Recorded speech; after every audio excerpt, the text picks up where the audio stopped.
अभी तक आपने सुना। तू बहुत खुशकिस्मत है सलोनी, जो तुझे इतने उच्च विचारों वाला जीवन साथी मिल रहा है। अमन तुझे बहुत खुश रखेगा।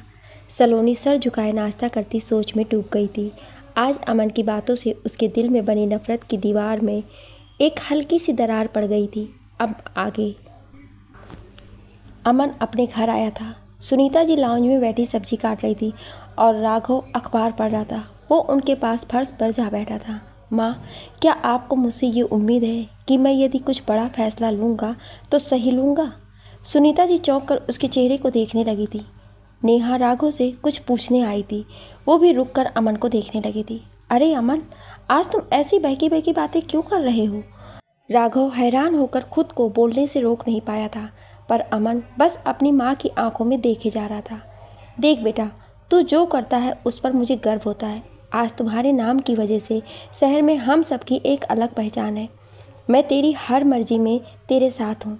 तू जो भी फैसला लेगा मुझे आंख बंद करके मंजूर होगा। अब बता, तूने क्या फैसला लिया है? सुनीता जी हंसकर बोली थी। अमन ने अपनी माँ के हाथों से चाकू और आलू लेकर किनारे रख दिया और अपना सर उनके गोद में लेटकर उन तीनों को कुछ देर देखने के बाद काफ़ी गंभीर होकर बोला था। माँ, भैया, भाभी, मैंने एक फ़ैसला लिया है। मुझे उम्मीद है कि आप लोग इस फैसले में मेरा साथ दीजिएगा। माँ, मैं अपनी शादी के बाद सलोनी के घर में ही चाचा जी का बेटा बनकर रहूँगा। चाचा जी बूढ़े और बीमार हैं। सलोनी के बाद उनका ख्याल रखने वाला कोई नहीं रहेगा। यदि सलोनी यहाँ आ गई तो वो बिल्कुल अकेले पड़ जाएंगे और अपनी तबीयत खराब कर लेंगे। इसलिए मैंने ये फ़ैसला लिया है। मैं सही करूँगा ना माँ? पर बेटा, ये तो हमारी शादी की रीत के उलट बात है। हमारे समाज में हर पिता अपनी बेटी को ससुराल के लिए विदा करता है और उसमें ही खुश रहता है। सुनीता जी उसे समझाते हुए बोली थी। माँ, मैं इस रीत वीत को नहीं मानता। मेरे लिए सबसे बड़ा धर्म मानवता है और इसी धर्म के अनुसार मैंने अपना फैसला किया है। अमन हंस कर बोला था। माँ, मैं रोज़ आपके पास आया करूँगा। फिर भैया और भाभी तो हमेशा ही आपके साथ रहेंगे। सुनीता जी चुप हो गई थी। मेरी अच्छी माँ, आपने कहा था ना कि मैं जो भी करता हूँ सही करता हूँ, तो फिर आप इतना सोच क्या रही हैं? हाँ बेटा, तुम्हारा फैसला सही तो है, पर अपने बेटे से दूरी मुझसे नहीं सही जाएगी। वो असमंजस में पड़ चुकी थी। माँ, मैं और नेहा तो आपके पास ही रहेंगे ना?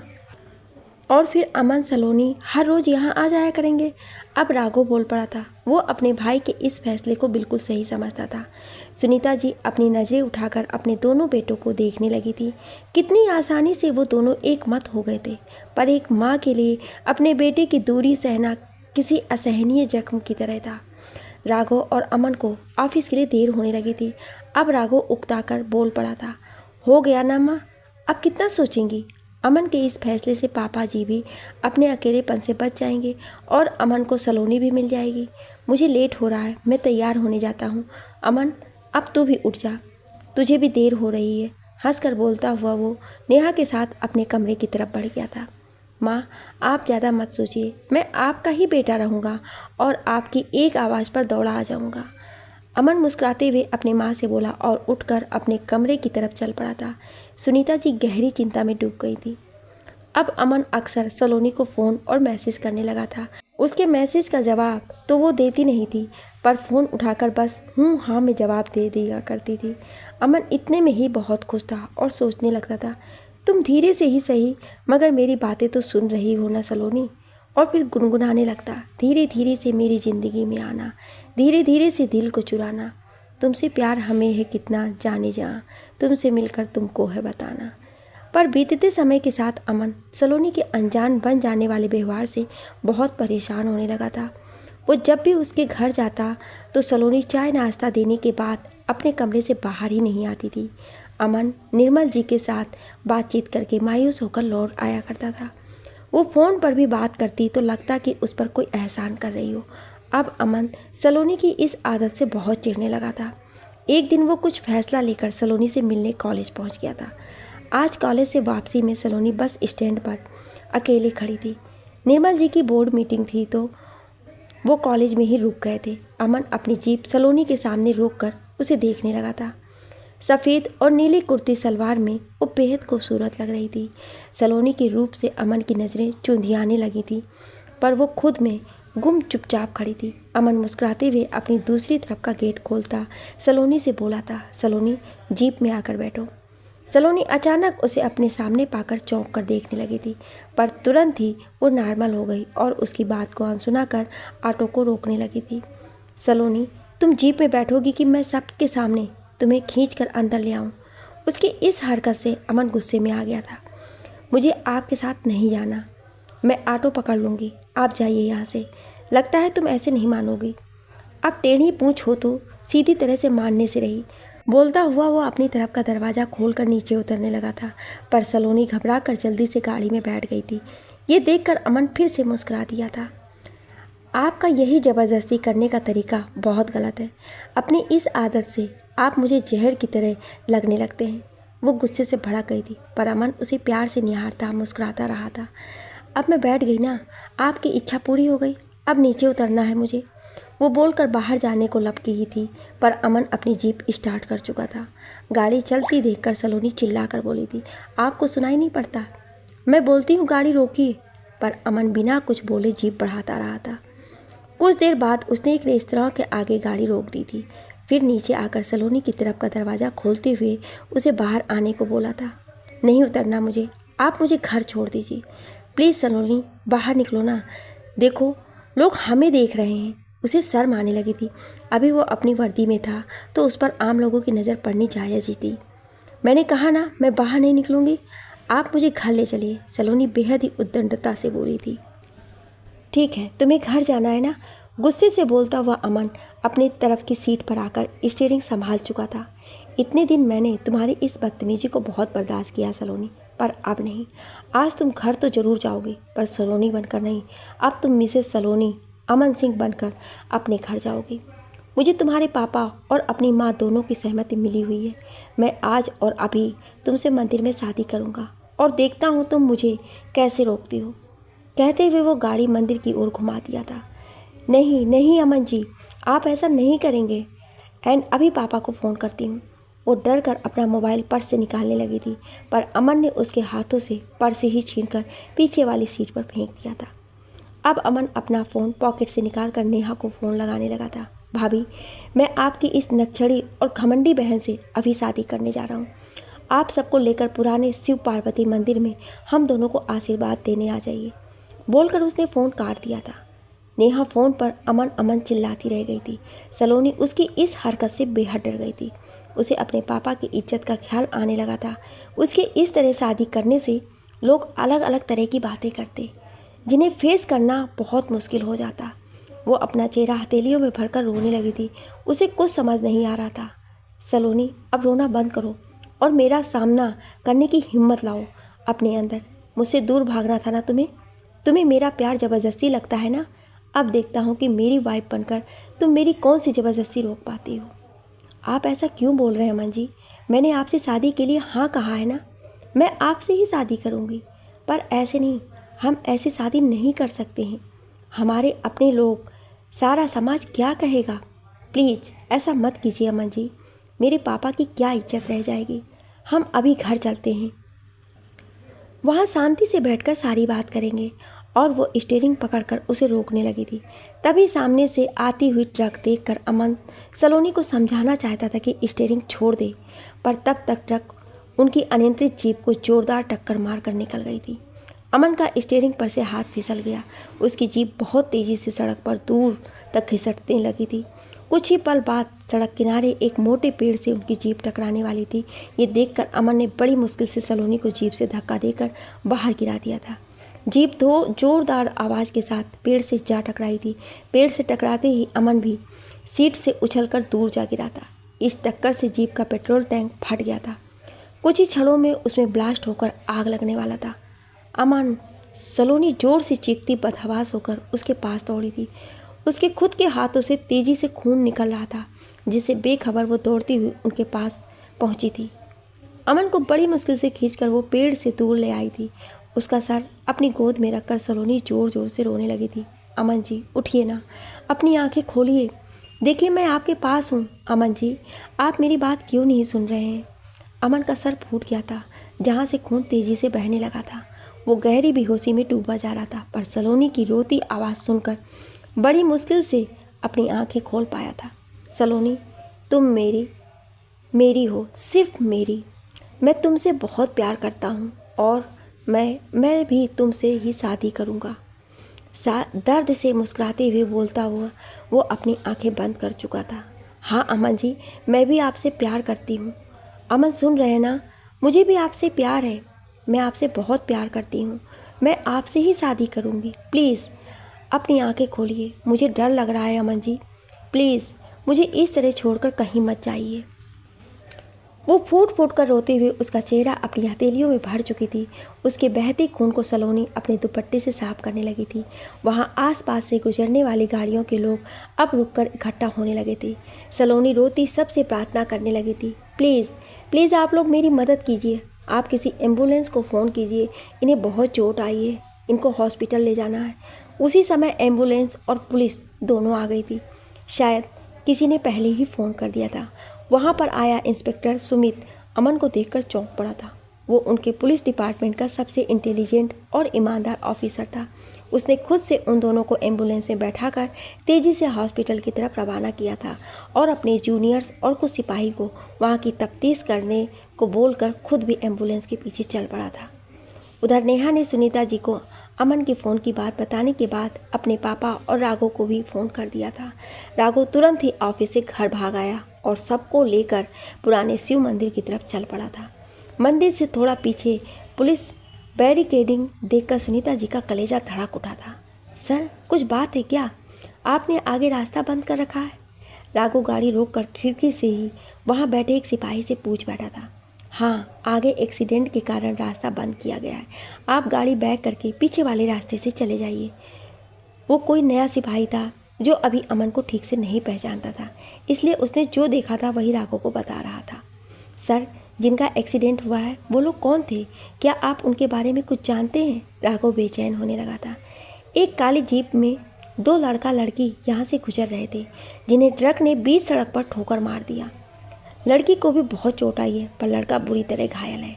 उसका बचना बेहद मुश्किल लगता है। वो देखिए, उस लड़के की जीप पूरी तरह जल पड़ी है। बाकी तो मैं नहीं जानता, वो बोलकर दूर जाने लगा था।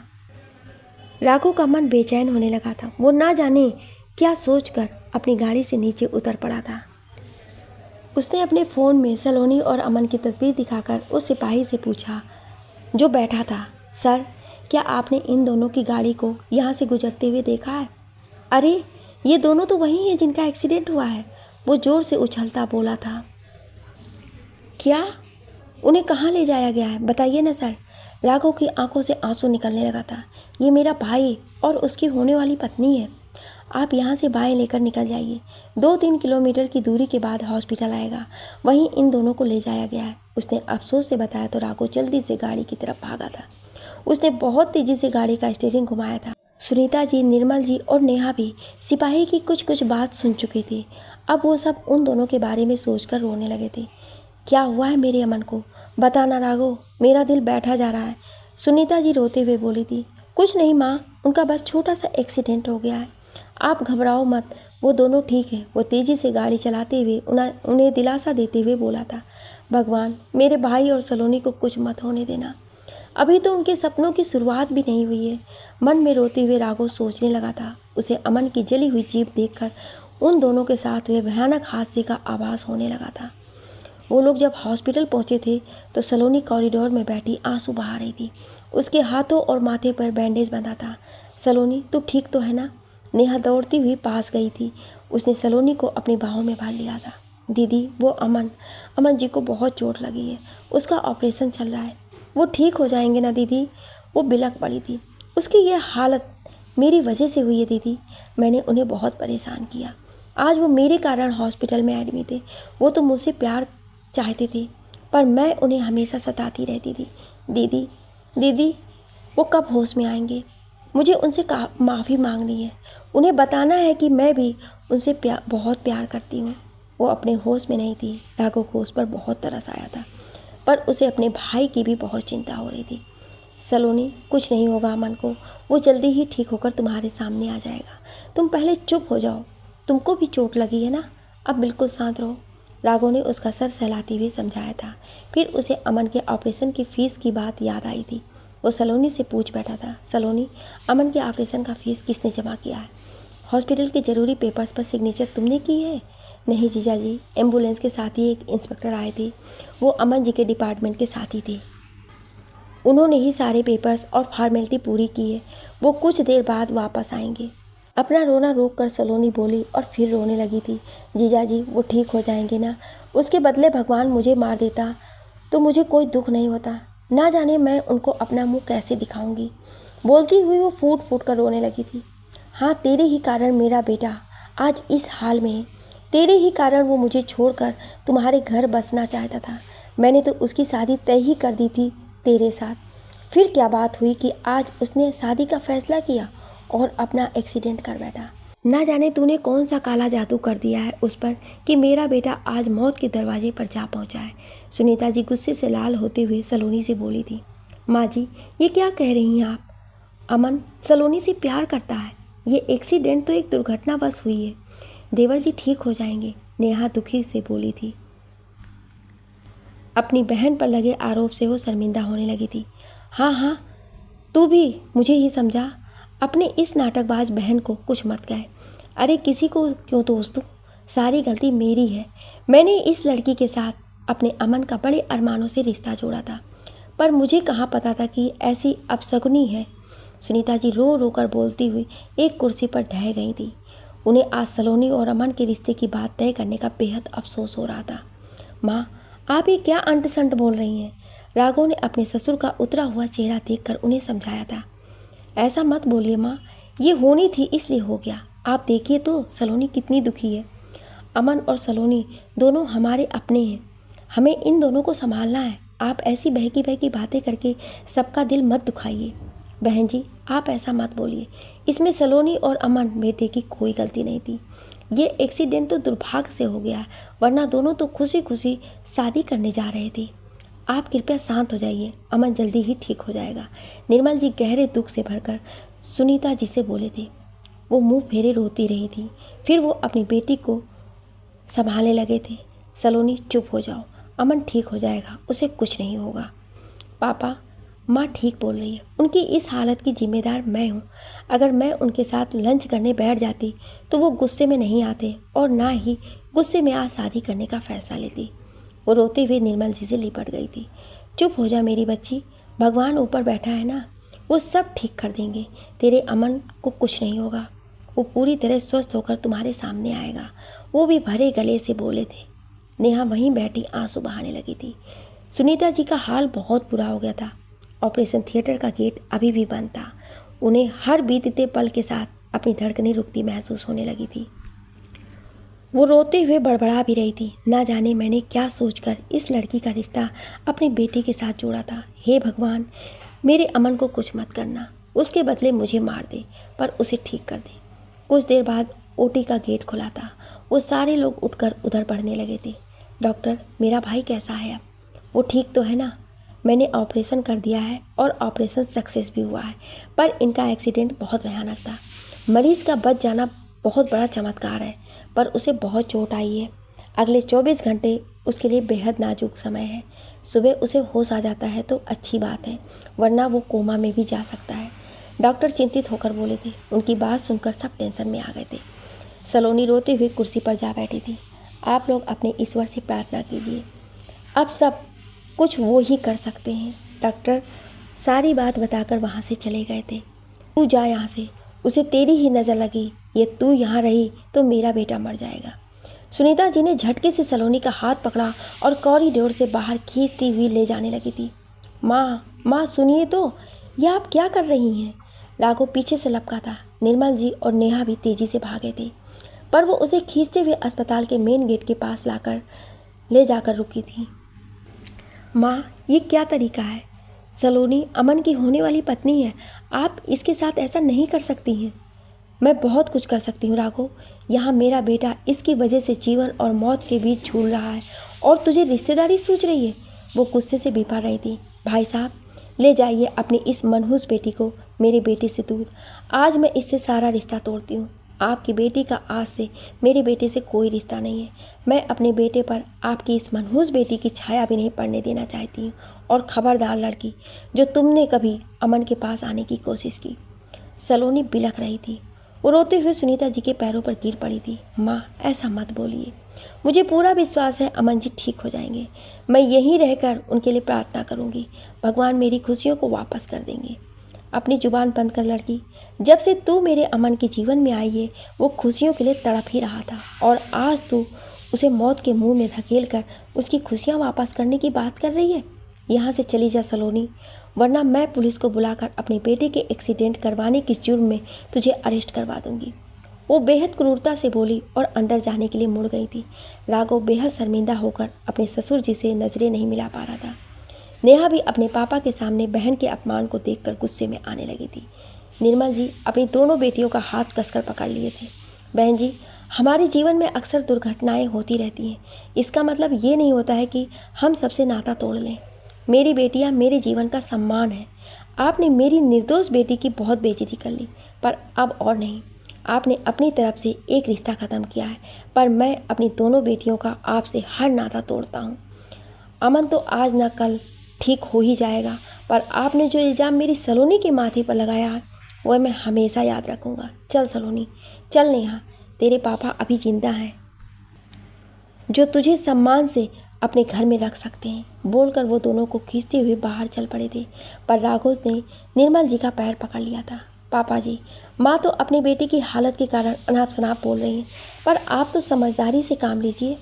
नेहा मेरी पत्नी है। आपने खुद अपने हाथों से उसे मुझे सौंपा है, फिर वो अभी माँ बनने वाली है। अभी उसे मेरी ज़रूरत है, प्लीज़ उसे मत ले जाइए। वो गिड़गिड़ाते हुए बोला था। नहीं, वो पहले मेरी बेटी है और मेरे साथ अपने घर वापस जाएगी। निर्मल जी नेहा के माँ बनने की बात पर एक पल को ठिठके थे, फिर बेहद कठोर हो चुके थे। नहीं पापा, मेरा घर अब वही है जहाँ राघव जी हैं। आपने मुझे विदा करते वक्त कहा था कि पति का घर ही पत्नी का उचित स्थान होता है। पापा, मुझे माफ़ कर दीजिए, मैं आपके साथ नहीं जा सकती। नेहा रोते हुए अपना हाथ उनसे छुड़ाकर राघव के पास खड़ी हो गई थी। सुनीता जी गुस्से से सब कुछ वहीं खड़े होकर देखने लगी थी। राघव खड़ा मूक दर्शक बना हुआ था। उसे किसी को समझाने का कोई रास्ता भी नजर नहीं आ रहा था। फिर तो ठीक है, आज से मैं तुझसे भी हर नाता ख़त्म करता हूँ नेहा। अब तुम मात्र राघव की पत्नी हो। मेरा और सलोनी से तुम्हारा कोई नाता नहीं है। चल सलोनी, अपने घर चल। यहाँ सब मतलबी लोग रहते हैं।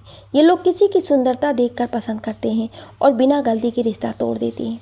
नेहा और सुनीता जी पर तेज़ नज़र डालते हुए वो बोले और सलोनी को खींचते हुए आगे बढ़ने लगे थे। पापा, ऐसा मत कीजिए। अमन जी को छोड़कर मैं कहीं नहीं जाऊंगी। वो ठीक हो जाएंगे तो मैं खुद ही घर आ जाऊंगी, पर अभी मैं यहाँ से कहीं नहीं जाऊंगी। वो चीख कर अपना हाथ छुड़ाने लगी थी, पर निर्मल जी उसे खींचकर हॉस्पिटल से बाहर ले गए थे। सुनीता जी गुस्से से तेज़ तेज़ चलती अंदर चली गई थी। अपने पापा और बहन को जाते देख नेहा रोती रह गई थी। राघव ने उसका हाथ थामा और थके कदमों से अंदर चल पड़ा था। वो दोनों अंदर आए तो कॉरिडोर में सुनीता जी कुर्सी पर बैठी थी। नेहा भी एक किनारे जाकर बैठ गई थी। राघव ने नेहा को अपना मुंह चुप रखने का इशारा किया और फिर बाहर चला था। वो कुछ देर बाद 3 कप चाय लेकर लौटा था। लीजिए माँ, चाय पी लीजिए। नेहा, तुम भी लो। अपने हाथों से दोनों को चाय का कप पकड़ाते हुए वो खुद भी वहीं बैठ गया था। माँ, यह आपने अच्छा नहीं किया। आपको पापा जी के सामने उनकी बेटी की बेइज्जती नहीं करनी चाहिए थी। आपने ही बड़े मान से सलोनी का हाथ मांगा था ना, तो आज ऐसा क्यों कर दिया? अब हम अमन को क्या जवाब देंगे? तू चुप रहे। मुझसे गलती हो गई जो उस लड़की की असलियत समय रहते नहीं पहचान पाई थी। तुझे अपने भाई की ये स्थिति नहीं दिखाई देती है जो मुझे समझा रहा है? तुम्हारी बातों से ऐसा लग रहा है कि अपने भाई के लिए तेरे दिल में कोई दुख दर्द नहीं बचा है। वो भड़कते हुए बोली थी। माँ, अमन मेरा भी भाई है, मुझे दुख नहीं होगा? आप ये क्या बोल रही हैं? पहले तो खुद ही अमन और सलोनी की शादी तय करवाई, और आज जब सलोनी भी अमन से प्यार करने लगी तो उसे मनहूस बोलकर इस रिश्ते को ही तोड़ दिया। ऐसा नहीं होता है माँ। आप अपने व्यवहार पर ज़रा शांत होकर सोचिए, तब आपको पता चलेगा कि आपने क्या किया है। वो नाराज़ होकर बोला था। वाह बेटा, आज तो तू अपनी माँ को बड़ी ज्ञान की बातें समझा रहा है। कहीं तुझ पर भी तो इस लड़की की सोहबत का असर नहीं हो गया? आखिर ये भी तो उस मनहूस लड़की की बहन ही है ना। वो बेहद गुस्से से नेहा को घूरते हुए बोलने लगी थी। बड़ा आया मुझे समझाने वाला। जा यहाँ से, मुझे अकेला छोड़ दे। मेरे बेटे की एक्सीडेंट की वजह वो मनहूस लड़की ही है। मैं कह देती हूँ, आज के बाद मेरे घर में उसका नाम भी कोई नहीं लेगा। और लड़की तुम, अगर तुमको अपनी बहन और पापा प्यारे हैं तो तुम अपना सब कुछ लेकर हमेशा के लिए मायके चली जाना। अब से उस लड़की के बारे में कोई बात नहीं होगी। नहीं माँ, अब राघव जी का घर ही मेरा घर है। अपने घर को छोड़कर मैं कहीं नहीं जाऊंगी। कभी भी किसी को याद नहीं करूंगी। सब अपनों को हमेशा के लिए भूल जाऊंगी। जोर से रोते हुए बोली थी। राघव ने बेबसी से उसके सर पर हाथ रख दिया था। उसे इस विकट परिस्थिति से निकलने का रास्ता बस अमन का ठीक होना ही लगने लगा था। शाम हो गई थी। सलोनी अपने कमरे से बाहर नहीं निकली थी। उसे पूरे दिन अमन की कोई खबर मिली नहीं थी।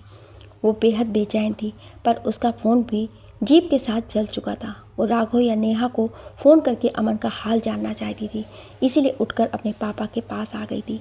पापा, अपना फ़ोन दीजिए ना, मुझे जीजा जी को फ़ोन करना है। निर्मल जी ने लाल और रो रो कर सूजी आंखों वाली अपनी बेटी को देखा था। उन्हें सुनीता जी का यूँ रिश्ता तोड़ना गहरा दुख दे गया था। वो भी सुनीता जी के दुख को अच्छी तरह से समझ रहे थे, पर वो अपनी बेटी की बेइज्जती सहन नहीं कर सके थे। वो समझ गए थे कि सलोनी अमन का ही हाल जानने के लिए फ़ोन मांग रही है। वो अब सलोनी को और भी बेइज्जत नहीं होने देना चाहते थे, इसलिए लंबी सांस लेकर बोले थे, देख बेटा, तू अमन को भूल जा, क्योंकि बहन जी ने ये रिश्ता तोड़ दिया है। अब तुम्हारा अमन या राघव जी को फ़ोन करना ठीक नहीं होगा। जब उन लोगों को तुम्हारी कोई फिक्र नहीं है तो तू भी उनकी चिंता छोड़ दे। फिर तो ये भी तो सोच, नेहा भी तो उन्हीं लोगों की तरफ हो गई है। इसलिए बेटा, ये सब तुम जितनी जल्दी भूल जाओगी तुम्हारे लिए उतना ही अच्छा होगा। पापा, इतने दिन तक तो अमन जी मुझे बिल्कुल पसंद नहीं थी, पर अब मैं उसके बिना जी नहीं सकती हूँ। पापा, कुछ करके मुझे उसके पास ले चलिए। उसे देखे बिना मैं मर जाऊँगी। प्लीज़ पापा, मुझे अमन जी के पास ले चलिए। सलोनी उनके पैरों को पकड़कर फूट फूट कर रोने लगी थी। सलोनी बेटा, मैं बहुत मजबूर हो चुका हूँ। मैं तेरी ये इच्छा अब कभी पूरी नहीं कर सकता, क्योंकि मुझे तुम्हारी बेइज्जती करवाना मंजूर नहीं है। अगर तुझे अपने पापा की जरा भी परवाह है या मुझसे तू रत्ती भर भी प्यार करती है तो आज के बाद तुम अमन का नाम भी नहीं लोगी। यदि तुमने वहाँ जाने की या अमन से छुपकर मिलने की बात करने की कोशिश की तो मेरा मरा हुआ मुँह देखोगे। वो नाराज़ होकर बोले और बाहर निकल गए थे। उनका फ़ोन वहीं बिस्तर पर पड़ा था, पर सलोनी ने उसे हाथ तक नहीं लगाया था। वो अपने आंसू पोंछते हुए वापस कमरे में चली गई थी। भगवान, अब आप ही कुछ कर सकते हैं। आप तो जानते हैं कि मैं उनसे कितना नफरत करती थी, पर अब मैं अमन जी के बिना नहीं रह सकती। प्लीज़ भगवान, मेरे अमन जी को मुझसे मिला दीजिए। मेरे पापा और उनकी माँ का हृदय बदल दीजिए। प्रभु, हमारे परिवारों के बीच पहले वाला प्यार भरा एहसास जगा दीजिए। वो रोते हुए प्रार्थना करने लगी थी। हॉस्पिटल में वो तीनों पूरी रात बैठे ही रह गए थे। सुबह डॉक्टर आकर अमन को चेक करने के बाद बाहर आए थे। अब अमन कैसा है डॉक्टर? राघव तेजी से पास गया था। मिस्टर राघव, आपका भाई अब होश में आ चुका है और खतरे से बाहर है। कल जो उसकी स्थिति थी उस समय उसका बचना भी मुश्किल लग रहा था, पर कोई तो है जो उनके लिए दुआ कर रहा है। किसी मरीज का इतनी जल्दी रिकवर कर जाना किसी चमत्कार से कम नहीं है। वो हंसकर बोले थे। नेहा और राघव दोनों एक दूसरे को देखते हुए मन में सोचने लगे थे। सलोनी पर बोल नहीं पाए थे। डॉक्टर साहब, क्या मैं अपने बेटे से मिल सकती हूँ? सुनीता जी बेचैन होकर पूछने लगी थी। हाँ ज़रूर, उन्हें 4 दिन बाद डिस्चार्ज कर दिया जाएगा, फिर आप उन्हें घर भी ले जा सकती हैं। डॉक्टर राघव का कंधा थपथपा कर बोले और अपने केबिन की तरफ चले गए थे। वो तीनों जल्दी से अमन के कमरे की तरफ बढ़ गए थे। मेरा बेटा, अब तो ठीक हो गया है। तेरी हालत देखकर मेरे आधे प्राण निकल चुके थे, पर मेरे भगवान ने तुम्हें कुशल रखा और तुझे ठीक कर दिया। अंदर जाते ही सुनीता जी अमन का चेहरा अपने हाथों में लेकर चूमने लगी थी। माँ, सलोनी कहाँ है? बेहद कमज़ोर सा अमन मुस्कुराकर माँ को देखता रहा। फिर राघव और नेहा को देखने के बाद दरवाजे की तरफ देखते हुए बोला था, उसे बुलाइए ना माँ, वो ठीक तो है ना? उसे भी तो बहुत चोट आई थी। फिर वो उठने की कोशिश करने लगा था, पर नर्स ने आकर उसे रोक दिया था। अभी आप लोग बाहर जाइए, इनकी ड्रेसिंग करनी है और फिर इन्हें आराम भी करना है। बेटा सब ठीक है, हम लोग बाहर ही हैं। तुम ठीक हो जाओ, फिर हम सब घर चलकर बातें करेंगे। सुनीता जी धीरे से बोलती हुई बाहर निकल गई थी। वो दोनों भी पीछे चल पड़े थे। अब अमन को आप क्या जवाब देंगी माँ? बाहर आते ही राघव बोला था। उसे ठीक होने दे, फिर मैं सब कुछ खुद ही बता दूंगी। तब तक उसे दूसरे बातों में उलझा कर रखना है। वो नाराज़ होकर बोली थी, आप ये बहुत गलत कर रही हैं माँ। अमन सलोनी के बिना नहीं रह सकता है। कहीं ऐसा ना हो कि अपने गलत फैसले की वजह से आप अपने बेटे से हाथ धो बैठे। गुस्से से बोलकर वो दूसरी तरफ चला गया था। नेहा चुप होकर खड़ी रह गई थी। 4 दिन बाद अमन बिल्कुल ठीक हो गया था। इन 4 दिनों में वो हमेशा सलोनी के बारे में सबसे पूछता था, पर सब उसकी बातों का रुख मोड़कर अलग ही बातें करने लगते थे। अब उसे भी लगने लगा था कि कुछ बात तो ज़रूर है। भैया चुप है, भाभी भी चुप है और माँ हरदम गुस्से में रहती है। ज़रूर कुछ बड़ी बात हुई है। वो मन ही मन सलोनी को बहुत याद करता था। इधर सलोनी हंसना बोलना भूल गई थी। वो एक मशीनी अंदाज में जीने लगी थी। कॉलेज में ज़रूरत के समय बोलती और घर में पापा से भी कम ही बात करती थी। उन्हें खाना पीना देने के बाद वो अपने कमरे में चुपचाप बैठी रहती। सलोनी एक बार अमन से मिलना चाहती थी, पर पापा की कई बातों ने उसकी हिम्मत तोड़ दी थी। वो अपने पापा की जान की कीमत पर अमन से नहीं मिल सकती थी। 4 दिन बीत गए थे। इस बीच इंस्पेक्टर सुमित के साथ कमिश्नर साहब भी अमन को मिलने अस्पताल आए थे। वो अमन को पूरा स्वस्थ होने के बाद पुलिस स्टेशन आने बोले थे। सुमित ने सलोनी के बारे में राघव से पूछा था, जिस पर सुनीता जी ने बताया कि वो ठीक होकर घर चली गई है। आज अमन को हॉस्पिटल से डिस्चार्ज कर दिया गया था। वो सबके साथ अपने घर आ गया था। सुनीता जी ने मेन गेट पर उसकी आरती उतार कर घर के अंदर लाया था। नेहा ने आज अमन की पसंद का सारा खाना बनाया था। उसने जी भरकर खाया। अब सब खाकर लाउंज में आकर बैठे थे। बेटा, एक बात कहनी है तुमसे, मेरी बात ध्यान से सुनना। सुनीता जी हौले से अमन का हाथ पकड़कर बोली थी। तुम हमेशा सलोनी के बारे में पूछते थे ना? हाँ हाँ, मुझे तो बेहद आश्चर्य हो रहा है कि वो नकचड़ी अकड़ू लड़की मुझे एक बार हॉस्पिटल में देखने तक नहीं आई, और अब जब से मैं घर आया हूँ उसका एक कॉल तक भी नहीं आया। ऐसी भी क्या नाराज़गी माँ कि अपने होने वाले पति से इतना गुस्सा कर बैठी वो पागल। अमन बेटा, पहले मेरी बात सुन ले, फिर तुम कुछ बोलना। वो चिढ़कर कुछ ज़ोर से बोली तो अमन चुप हो गया। आज तेरी यह हालत सलोनी के कारण ही हुई है। उसी के कारण तेरा इतना भयंकर एक्सीडेंट हुआ है और तुझे इतना कष्ट सहना पड़ा। वो तो भगवान का शुक्र है कि उसने मेरी प्रार्थना सुन ली और तुझे मौत के मुंह से वापस कर दिया। माँ, साफ साफ कहिए ना, क्या बात है? सलोनी मुझसे मिलने क्यों नहीं आती? वो अब थकने लगा था। राघव और नेहा चुपचाप बैठे थे। अमन, मैंने तेरा रिश्ता उससे तोड़ दिया है और उसे तुझसे मिलने के लिए मना कर दिया है। इसी कारण वो नहीं आती है। सुनीता जी एकदम बेफिक्र होकर बोली थी। क्या? ये क्या किया आपने? माँ, आपको पता है ना, मैं उससे बहुत प्यार करता हूँ और उसके बिना जी नहीं पाऊँगा। फिर भी आपने ये क्यों किया? मेरे एक्सीडेंट में उसका कहाँ से दोष हो गया? आप पढ़ी लिखी होकर भी अंधविश्वासी औरतों जैसी बातें कर रही हैं। वो बिफर गया था। भैया भाभी, आप दोनों ने भी माँ को नहीं रोका। क्या आप ही मेरे एक्सीडेंट के लिए सलोनी को जिम्मेदार मानते हैं? ओह, तो इसीलिए सलोनी एक बार भी मुझे देखने नहीं आई। वो बेहद दुख से बोला था। ये सब माँ ने अपनी मर्जी से किया है अमन। इनके फैसले में हम दोनों का कोई हाथ नहीं है। मैं माँ को समझा नहीं पाया, मुझे माफ़ कर दे। राघव सपाट स्वर में बोलता हुआ उठकर अपने कमरे में चला गया था। तुम लोग मुझे कुछ भी कहो, पर अमन, अब तुम उस लड़की से कभी नहीं मिलोगे। सुनीता जी ठंडे स्वर में बोली थी। नहीं माँ, मैं आपकी हर बात मानता हूँ, पर यह बात बिल्कुल नहीं मानूंगा। वो मेरी ज़िंदगी है और मैं अपनी ज़िंदगी से दूर नहीं रह सकता। अगर वो मुझे नहीं मिली तो मैं मर जाऊंगा, इसलिए मैं जा रहा हूँ। अब मैं वहीं रहूँगा, उससे शादी करूँगा और हाँ, आपको अपनी शादी में ज़रूर बुलाऊँगा। फिर आप देखिएगा कि कितनी मासूम और कितनी अच्छी लड़की है। तेज़ी से बोलता हुआ वो उठकर बाहर चल पड़ा था। सुनीता जी ने उसे बहुत रोकने की कोशिश की, पर वो नहीं माना। उसने राघव की गाड़ी ली और निकल पड़ा। नेहा सारे तमाशों के बीच खुद को बेहद मजबूर पा रही थी। निर्मल जी और सलोनी आज घर पर ही थी। वो दोनों बैठकर खाना खा रहे थे, तभी निर्मल जी के फ़ोन की घंटी बजी थी। बेटा, ज़रा देख तो किसका फ़ोन है? पापा, नेहा दीदी की सास का फ़ोन है। वो फ़ोन दराज पर से लेकर बैठ गई थी। उसका दिल अनजाने डर से कांपने लगा था। अब कौन सी बेइज्जती करनी बाकी रह गई है? ठीक है, तो स्पीकर पर फ़ोन डाल दे। खाते हुए वो बोले थे, राघव ने उन्हें 4 दिन पहले ही फ़ोन करके अमन की सलामती की बात बता दी थी, इसीलिए वो निश्चिंत थे। पर आज सुनीता जी का फ़ोन उन्हें भी परेशानी में डाल रहा था। हाँ बहन जी, आज क्यों फ़ोन किया मुझे, कोई बात है? भाई साहब, मेरा अमन मौत के मुँह से निकल आया है, पर वो फिर वही गलती करने जा रहा है। वो मुझे छोड़कर आपकी बेटी के पास गया है। अब वो मेरी मर्जी के खिलाफ सलोनी से शादी करके आपके पास रहना चाहता है।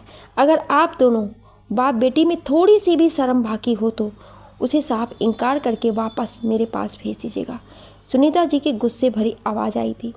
वाह बहन जी वाह, आपका बेटा आपकी बात नहीं माना तो आप हम लोगों को ही नीचा दिखाने लगी हैं। इतनी समझ आप में थी तो आप खुद ही उसे समझा कर रोक लेती। वो नाराज़ होकर बोले थे। सलोनी की आंखों से आंसू बहने लगे थे। एक तरफ तो वो अमन के ठीक होने से बेहद खुश थी और दूसरी तरफ अमन के यहाँ आने की खुशी थी, पर सुनीता जी की बातों ने उसका दिल चीर दिया था। मैं आपको अपनी समझ दिखाने के लिए फ़ोन नहीं कर रही हूँ और ना ही मुझे आपके उपदेश सुनने हैं। मुझे बस मेरा बेटा वापस चाहिए, वरना आप अपनी बड़ी बेटी नेहा को हमेशा के लिए अपने पास रखने को तैयार रहिएगा। गुस्से से बोलती हुई फ़ोन काट दी थी। सुन लिया ना तुमने सलोनी, अब जो भी फैसला करना है तुझे ही करना है। अब बहन जी तुम्हारी बहन का घर उजाड़ने पर लग चुकी हैं। मैं अब कुछ नहीं बोलूँगा, तुम्हें ही उसका हित सोचकर आज ही सही फैसला लेना होगा। वो गुस्से से बोलते हुए शांत पड़ने लगे थे। मुझे पता है कि मेरी बेटी बहुत समझदार है, वो कोई गलत फैसला नहीं लेगी। तुम जो भी फैसला लोगी सलोनी, मुझे मंजूर होगा। तू अपने दिल को कड़ा कर ले, अमन आता ही होगा। अब बात तेरी बहन की खुशियों की आ गई है तो तुझे पता है ना वो माँ बनने वाली है। ऐसे में राघव जी से दूर रहना उसके और उसके बच्चे की सेहत पर बहुत बुरा असर हो करेगा। वो हाथ धोते हुए बोले और उठकर अपने कमरे में चले गए थे। सलोनी भी अपना हाथ धोने लगी थी। उसके खाने की इच्छा तो पहले ही ख़त्म हो चुकी थी, पर इस फैसले वाली घड़ी के लिए कुछ भी सोचना उसे बहुत कठिन लग रहा था। अब बात उसकी दीदी की खुशियों पर आकर टिक गई थी, इसीलिए वो अपनी खुशियों का गला घोंटकर सारा फैसला पापा के कहे अनुसार तय कर चुकी थी। उसी समय गेट की बेल बजी थी। वो उठकर गेट खोलने चल पड़ी। उसके सामने कितने दिनों बाद अमन खड़ा था, बेहद कमज़ोर और मुरझाया सा। वो कुछ बोलती उससे पहले ही वो उससे लिपट गया था।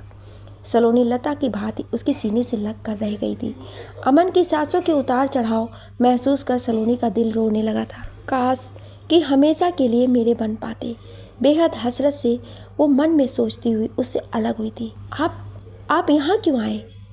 तुम मुझे एक बार भी देखने नहीं आई सलोनी। मैं जिंदा हूँ या मर गया तुम्हें कोई परवाह नहीं थी। क्या तुम मुझसे प्यार नहीं करती? क्या मैं तुम्हें पसंद नहीं हूँ? बोलो सलोनी, वो रूंधे गले से बोला था। हाँ, नहीं है मुझे आपकी कोई परवाह, और होगी भी क्यों? मैं आपको पसंद नहीं करती हूँ तो प्यार क्यों करूँगी? आप जाइए यहाँ से, आपका यहाँ कोई नहीं रहता। वो अपना लहजा कड़ा करने की कोशिश करती हुई बोली और दरवाज़ा बंद करने लगी थी, पर अमन बीच में हाथ डालकर अंदर आ गया था। मुझसे झूठ मत बोलो सलोनी, जब मेरा एक्सीडेंट हुआ था और मैं बेहोश हो रहा था तब तुमने मुझसे रो रो कर कहा था कि तुम भी मुझसे बहुत प्यार करती हो। बस इतने दिन से मुझे तंग कर रही थी। वो तो मैंने आपकी जान बचाने के लिए कहा था। मैं आप जैसे इंसान से प्यार नहीं कर सकती। अब बात समझ में आ गई ना? अब यहाँ से जाइए। अपनी बात बोलकर वो पलटने लगी थी। ये क्या जाइए जाइए लगा रखी है तुमने?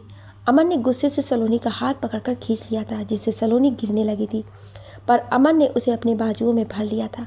मैं तुम्हें अपना बनाने आया हूँ सलोनी, अपना घर, माँ, भाई, भाभी सबको छोड़कर मैं तुम्हारे पास आया हूँ और तुम मुझे भगाने पर लगी हो। अमन जी, आप बात को समझिए। मैं आपसे प्यार नहीं करती। आप अभी अपने घर जाइए। अभी अभी आप बीमारी से ठीक हुए हैं, आपको आराम की ज़रूरत है। वो बेबसी से बोलती हुई नज़रें चुराने लगी थी। अमन की बाहों के घेरे में उसके दिल ने अपनी चाहत का इकरार शुरू कर दिया था। नहीं, मैं कहीं नहीं जा रहा, मैं यहीं रहूँगा तुम्हारे साथ।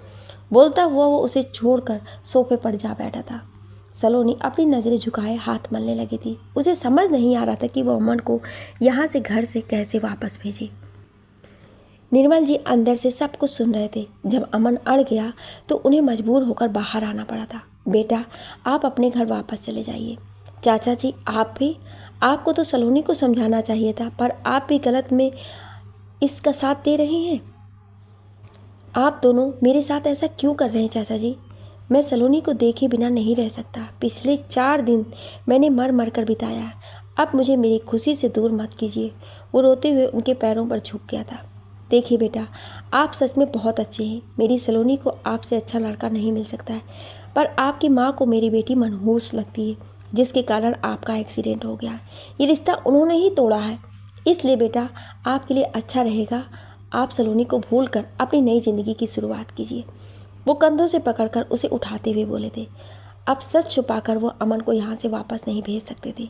चाचा जी, माँ मेरे एक्सीडेंट की वजह से बहुत डर गई थी, इसीलिए वो ऐसा बोल रही थी। उनका गुस्सा बस कुछ दिनों का है, आप उनकी बात भूल जाइए। मैंने तो पहले ही आपको कहा था कि मैं सलोनी से शादी के बाद यहीं रहूँगा। हम दोनों कल ही कोर्ट मैरिज कर लेंगे। कुछ दिनों बाद माँ का गुस्सा भी शांत हो जाएगा। वो अपना आशीर्वाद देने हमें ज़रूर बुलाएंगी। अमन बड़ी उम्मीद से बोला था। नहीं बेटा, ऐसा बिल्कुल नहीं होगा। आपकी माँ ने हम दोनों बाप बेटी की बहुत बेइज्जती की है। मैं या सलोनी अब आपका साथ नहीं देंगे। आप प्लीज़ यहाँ से चले जाइए। मैं अपनी बेटी की शादी आपसे नहीं कर सकता। अगर आपने ज़बरदस्ती की तो मैं पुलिस को फ़ोन करके बुला लूँगा। वो अब गुस्से में आने लगे थे। अमन दुख से हंसने लगा था। चाचा जी, मैं खुद ही पुलिस इंस्पेक्टर हूँ। आपको जो प्रॉब्लम है मुझसे कहिए। फिर वो सलोनी को गहरी नज़रों से देखता हुआ बोला था। तुम कुछ नहीं बोलोगी सलोनी? तुम मुझे तो धोखा दे रही हो, पर खुद को कैसे धोखा दोगी? तुम मुझसे प्यार करती हो, ये बात तुम्हारी आंखों में दिखता है। अपने दिल की सच्चाई को तुम मेरी नज़रों से नहीं छुपा सकती हो। हाँ, मैं करती हूँ आपसे प्यार। वो चीख पड़ी थी। उसकी आंखों में कैद आंसू सैलाब की तरह बह निकले थे। अब वो बर्दाश्त करते करते थक चुकी थी। इतना प्यार करती हूँ आपसे जिसका अंदाज़ा भी आप नहीं लगा सकते। आपको मौत के मुंह में जाता देखकर मैं खुद भी मर जाना चाहती थी, पर मैं आपके साथ जीना चाहती थी। हम दोनों के प्यार की खुशियों से अपने जीवन में सतरंगी रंग भरना चाहती थी। इसीलिए भगवान से आपकी ज़िंदगी के लिए प्रार्थना करती रही। फिर उस दयालु ईश्वर ने मेरी पुकार सुन ली, आपको सही सलामत वापस भी कर दिया। पर मेरी बदकिस्मती मेरी खुशियों पर बोझ बनकर सवार हो गई है। अब आपकी माँ नहीं चाहती है कि मैं उनकी बहू बनूं, तो ऐसा ही होगा। मैं आपसे शादी नहीं कर सकती अमन जी। आप मुझे भूलकर अपनी नई ज़िंदगी शुरू कीजिए। अगर आप ऐसा नहीं करेंगे तो समझ जाइए कि सलोनी मर गई। अब आप यहाँ से जाइए और अपना ख्याल रखिएगा। अमन बेहद टूट चुका था। वो वहीं सर पटक कर मर जाना चाहता था, पर उसे सलोनी की बात माननी थी। वो लंबी सांस लेकर बोल पड़ा था। ठीक है सलोनी, अगर तुम्हारी यही इच्छा है तो ऐसा ही होगा। मैं तुमसे दूर जा रहा हूँ, पर मेरी ज़िंदगी में तुम्हारी सिवा कोई दूसरी लड़की नहीं आएगी। जब भी तुम्हें मेरी ज़रूरत हो मुझे एक आवाज़ लगा लेना। मैं हर कदम पर तुम्हारा साथ दूंगा और तुम्हें हर मुश्किल से बाहर लेकर आऊँगा। चाचा जी, मेरी सलोनी का ध्यान रखिएगा। और वो बिखरे ताश के पत्तों की तरह वहाँ से पलट गया था।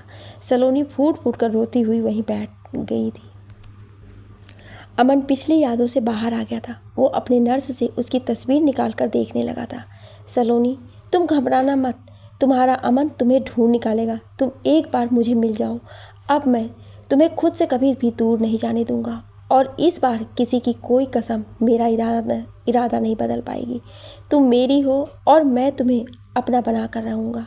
सोचते हुए वो कुर्सी पर ही सोने की कोशिश करने लगा था। सुबह की पहली बेला में सूरज अपनी लालिमा लिए उग आया था। सलोनी अलसाई आंखों से बिस्तर पर पड़ी थी। कल की पिटाई से उसका पूरा शरीर दर्द कर रहा था। वो रोशनदान से आ रही सूरज की रोशनी देखकर कराहते हुए उठ बैठी थी। हे जग को रोशन करने वाले प्रभु, मुझमें वो साहस और हिम्मत भर दीजिए जिससे मैं इस नरक के महल से निकल सकूं। मैं जीते जी ये नरक भरी ज़िंदगी नहीं जीना चाहती। मुझे यहाँ से बचा लीजिए प्रभु। मेरे अपने मेरे लिए बहुत परेशान हो रहे होंगे। रुदे स्वर में वो सूर्य देवता से प्रार्थना करने लगी थी। उसी समय दरवाज़ा खुला था। रानी और पुष्पा अंदर आई थी।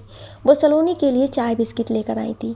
सलोनी उठकर मुँह हाथ धोकर आओ, हम दोनों आज तुम्हें इस महल में घुमाने ले जाएंगी। उसके सामने ट्रे रखकर दोनों बिस्तर पर बैठ गई थी। सलोनी चुपचाप उठकर बाथरूम की तरफ बढ़ गई थी। कुछ देर बाद वो दोनों उसे चाय बिस्किट खिलाकर बाहर ले आई थी। ढेर सारे कमरों के गलियारे से होते हुए वो सब एक बड़े से हॉल में आ पहुंची थी। वहाँ लगभग 50 लड़कियों छोटे छोटे कपड़ों में बैठी थी, एक दूसरे को सजा रही थी। वो सब सलोनी को देखकर आहें भरने लगी थी। हाय, ये कितनी सुंदर है। काश कि मैं भी इतनी हसीन होती। हाँ, पर इसके आने से तो हमारा बेड़ा गर्क होने वाला है। दूसरी वाली गुस्से से बोली थी। हाँ मौसी तो अपनी पिट्ठियों से अक्सर नई नई चिड़ियाँ फंसवा कर लाती ही रहती हैं, जो आए दिन हमारे ग्राहकों को कम कर देती हैं। इसमें नई कौन सी बात है रीता, जो तू इतना गुस्सा कर रही है? तुम लोग चुपचाप अपना काम करो, वरना मौसी से कहकर सारी ठंडी आहें भरना निकलवा दूंगी। पुष्पा आंखें तरेरती हुई बोली थी। लो अब बोली ना मौसी की चमची, चल हट जा यहाँ से, हम सब तैयार हो रही हैं। रीता नाम की वही लड़की पुष्पा को हिकारत से बोलती आपस में हंसी ठिठोली करने लगी थी। तेरी तो मैं। पुष्पा गुस्से से उसकी ओर बढ़ी थी, पर रानी ने उसे रोक लिया था। छोड़ ना पुष्पा, ये सब हम दोनों से नाराज़ रहती हैं, इसीलिए ऐसे बोलती हैं। अगर इनकी बातें सुनकर गुस्सा करोगी तो ये सब रोज़ तुम्हें चिढ़ाएंगी। रानी बेहद शांत होकर बोली तो सलोनी उसकी सूरत देखने लगी थी। ये लोग हमसे नाराज़ नहीं हैं रानी, जब से मौसी ने हम दोनों को इन सब की देखभाल और अपनी आधी जिम्मेदारी दी है, तब से ये सब हमसे जलती हैं। वो गुस्से से भरकर बोली थी, पर ये नहीं जानती कि इनकी मुंह जोरों वाली बातें अगर मैं मौसी के कान तक पहुंचा दूं, तो किसी एक की गलती के बदले वो इन सब की खाल उधेड़ कर रख देंगी। हाँ मुझे पता है, पर छोड़ ना। कुछ दिन पहले तक हम दोनों भी इन्हीं लोगों की तरह अपना दिन और रात बेहद दर्द और जिल्लत से भरकर बिताते थे। रानी दुखी से बोलती हुई उसका हाथ पकड़कर बाहर ले चली थी। जब शरीर में पीड़ा होती है ना पुष्पा, तो जलन और गुस्सा एक साथ आता है। हम दोनों को अब ये यातनाएं नहीं सहनी पड़ती है, इसलिए तू उन लोगों की बातें एक कान से सुन और दूसरे से निकाल कर फेंक दिया कर। सलोनी सब कुछ सुनती उन दोनों के साथ ही चल रही थी। वो आने वाले समय में अपनी होने वाली दुर्गति सोचकर भयभीत होने लगी थी। अब वो दोनों बाहर के ग्राउंड में आ गई थी। बेहद लंबे चौड़े ग्राउंड की दीवारें बहुत ऊंची थी, जिसके बाहर कोई कूद कर नहीं जा सकता था। ग्राउंड के एक किनारे ढेर सारे मोटे तगड़े पहलवानों जैसे आदमियों की भीड़ लगी थी। वो सब कसरत कर रहे थे। अचानक ही उन सब की नज़र सलोनी पर जाकर टिक गई थी। वो सब गंदी निगाहों से उसे घूरने लगे थे। सलोनी घबराहट से रानी का हाथ पकड़ ली थी। ग्राउंड की दूसरी तरफ ढेरों गाड़ियां खड़ी थी। मुख्य द्वार पर एक गंजा सा अधेड़ उम्र का चौकीदार बैठा था। ए पुष्पा, यह आज तुम दोनों अपने साथ इतनी मस्त लड़की लेकर मेरे पास आ रही हो? इसे मौसी ने मेरे लिए भेजा है ना? सलोनी को गंदी नज़रों से घूरता हुआ वो हंसते हुए बोला था। अपनी गंदी नज़र संभाल कर रख गंजे, ये मस्त लड़की बड़े साहब के लिए है। तू तो बस चौकीदारी ही ठीक से कर ले तो मौसी खुश होकर तेरे आगे किसी मरियल सी लड़की को पेश कर दे। तुझे याद है ना, पिछली बार वो लड़की कैसे गेट खुला देखकर दिन दहाड़े भाग गई थी? कितनी मुश्किल हुई थी। किसी तरह मौसी ने बड़े साहब से मदद लेकर इस बात को पुलिस वालों से छुपाया था। इसी कारण मौसी ने गुस्से से आज तक तेरी जवानी बर्बाद कर रखी है। पुष्पा मजाक भरे स्वर में बोली और रानी के हाथ पर अपना हाथ मारकर खिलखिला दी थी। चौकीदार खिसियानी हंसी हंस कर रह गया था। सलोनी ध्यान से सारा रास्ता याद करती जा रही थी। अब वो दोनों उसे एक अंधेरे कमरे में ले गई थी। रानी ने लाइट जलाया था। वहाँ बहुत सारी कम उम्र की लड़कियाँ बेहोश पड़ी थी। अभी कुछ कुछ होश में आ रही थी। सलोनी का दिल रोने लगा था। ये सब कौन है? वो कांपते स्वर में पूछ बैठी थी। ये सारी लड़कियाँ कल रात को अलग अलग शहरों से ट्रक में भरकर आई हैं। ये सब जब होश में आएंगी तब इन्हें यहाँ के नियम कानून समझाया जाएगा। यहाँ हर रात बड़े बड़े पैसे वाले लोग आते हैं और इन्हें खरीद कर ले जाते हैं। अगर जो नहीं ले जाना चाहते वो यहीं पर अपनी रात रंगीन करते हैं। पुष्पा हंसकर बताने लगी थी। सलोनी को उन छोटी छोटी लड़कियों की भेड़ बकरियों जैसी हालत और उसकी बेहद दर्द भरा अंजाम सोचकर बहुत दुख हो रहा था। उसकी आंखों से आंसू बहने लगे थे। अरे तू मत रो सलोनी, तेरी भी यही हालत होती, पर तेरी खूबसूरती ने तुझे बचा लिया। अब तो सिर्फ हमारे बड़े साहब के आगे पेश की जाएगी। वो हंसकर बोली और कमरे की लाइट बंद करके बाहर आ गई थी। अब वो उसे एक बहुत बड़े से हॉल में लेकर आई थी, जहाँ चारों तरफ कुर्सियाँ लगी थी और बीच में बड़ा सा स्टेज था। यहाँ हर शाम को लड़कियों का डांस प्रोग्राम होता है, जिसमें सब लड़कियों को नाचना होता है। वो सब डांस के दौरान ही अपने ग्राहकों द्वारा पसंद कर ली जाती हैं।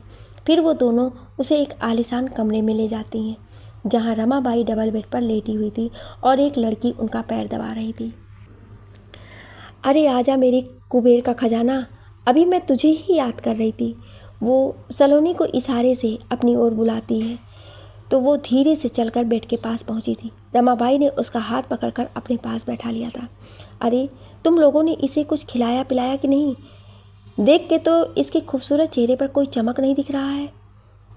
रानी, जा जाकर अच्छा सा नाश्ता ले आ, आज हम दोनों एक साथ खाएंगे। ठीक है मौसी, मैं अभी लेकर आती हूँ। बोलती हुई वो बाहर निकली तो पुष्पा भी चल पड़ी थी।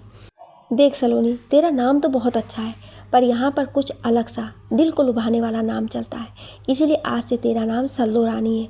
वो हंसकर बोली थी। सलोनी चुप रह गई थी। देख सल्लू, तू इतनी चुप मत रहा कर। खुलकर हंसने बोलने से तेरी खूबसूरती और उभर कर बाहर आएगी। फिर यहाँ तेरे लिए हजारों अपना बटुआ भरकर खड़े होने लगेंगे। मैं तुझे तेरी कमाई का आधा हिस्सा दिया करूँगी। अगर तेरे मन में कुछ और भी बात है तो मुझे बता दे, मैं तेरे बात पर भी अमल करूँगी। गौर से उसे देखती हुई रमाबाई बोली थी। नहीं मौसी, कोई बात नहीं है, आप जैसा बोल रही हैं मुझे सही लग रहा है। वो अपने आवाज़ को बेहद संयत करते हुए बोली थी, वरना उसका दिल तो रमाबाई का सर फोड़ देने का कर रहा था। उसी समय रानी नाश्ता लेकर आई थी। रानी, अब जाकर तुम दोनों भी नाश्ता कर लो, फिर तुम्हें सारी नई लड़कियों को सब कुछ सिखाना भी तो है। जी मौसी, आप दोनों खाना खा लीजिए, फिर मैं और पुष्पा भी खा लेंगे। वो मुस्कुराकर बोली और टेबल पर थाली रखकर वहीं बैठ गई थी। आजा सल्लो, नाश्ता कर ले, फिर तुझे एक ज़रूरी बात बताती हूँ। रमाबाई बोलती हुई उठकर बैठ गई थी।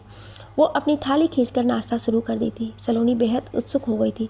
उसे मौसी से क्या नई बात सुनने को मिलेगी। वो पूछना चाहती थी, पर मौसी के गुस्से को याद कर जल्दी से नाश्ता करने लगी थी। अभी वो रमाबाई को नाराज़ करके अपना भागने का प्लान फेल नहीं करना चाहती थी। रमाबाई खाते हुए उसके चेहरे को गौर से देख रही थी। उसे चुप देखकर खुद ही बोल पड़ी थी, तूने पूछा नहीं सल्लो क्या बात है? चल मैं खुद ही तुझे बता देती हूँ। मैंने 5 दिन का समय दिया था, पर हमारे बड़े साहब को कल ही नई लड़की चाहिए, इसलिए वो आज दोपहर यहाँ आ रहे हैं। तुझे उनकी सेवा करके खुश करना है, ताकि वो मुंह मांगा दाम देकर तुझे सिर्फ अपने लिए खरीद लें, वरना तुझे भी हर रात अलग अलग मर्दों के साथ बितानी होगी। नहीं मौसी, आपने मुझे 5 दिन का समय दिया था ना, तो आप ऐसा कैसे कर सकती हैं? सलोनी खाना छोड़कर रोने लगी थी। देख सल्लू, 5 हो या 2 दिन, तुझे तो बड़े साहब के दिल की रानी बनना है, इसीलिए अपने आप को तैयार कर ले। यहाँ का नियम है, जब कोई नई खूबसूरत लड़की आती है तो वो सबसे पहले हक उस पर बड़े साहब का होता है। अगर उन्हें वो लड़की पसंद आ गई तो वो उसे मुँह मांगी कीमत देखकर कुछ महीनों के लिए खरीद लेते हैं। फिर उतने समय में वो लड़की सिर्फ बड़े साहब की हो जाती है। आज वो दोपहर में तुझे देखने आ रहे हैं। तुझे अच्छे से सज धज कर उनके पास जाना और उनके दिल को मोह लेना है। कुटिलता से वो मुस्कुरा पड़ी थी। वैसे तू इतनी सुंदर है कि बड़े साहब तुझे देखते ही आहें भरने लगेंगे। वो तो तुझे सालों साल के लिए खरीद लेंगे। भला तेरी जैसी चीज़ बार बार थोड़ी मिलती है। बड़े साहब का दिल तुझसे कभी भरेगा ही नहीं।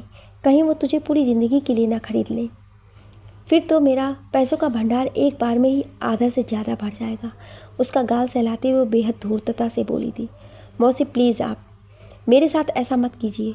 मैं कॉलेज में पढ़ाती हूँ, बच्चों को अच्छे संस्कार देती हूँ, मुझसे ये सब नहीं होगा। आप कृपा करके मुझे छोड़ दीजिए।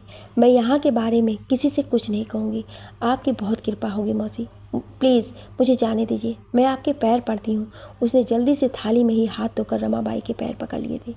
रमाबाई गुस्से से दांत पीसते हुए उसे पैरों से मारकर बेड से नीचे गिरा दिया था। तुमसे 2-4 बातें प्यार से क्या कर ली, तुम तो मेरा धंधा खराब करने चल पड़ी है।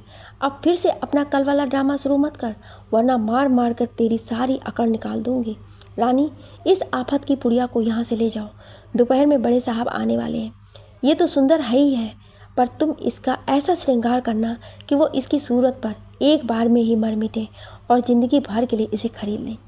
जी जी मौसी, आप फिक्र मत कीजिए, मैं इसे दुनिया की सबसे सुंदर दुल्हन से भी ज़्यादा सुंदर बना दूंगी। वो बोली और रोती हुई सलोनी को नीचे से उठाकर बाहर जाने लगी। पर सलोनी रमाबाई को मिन्नतें करती चिल्लाने लगी थी। वो गुस्से से उसे घूरती हुई अपना नाश्ता करने लगी थी। रानी उसे कमरे में लाकर बेड पर धकेल दी और गेट बंद करते हुए चली गई थी। अब क्या होगा? क्या वाकई में मुझे बचाने आप नहीं आएंगे अमन जी? प्लीज़ आकर मुझे यहाँ से ले जाइए। मैं इस जिल्लत और गंदगी भरी ज़िंदगी में नहीं जी सकती।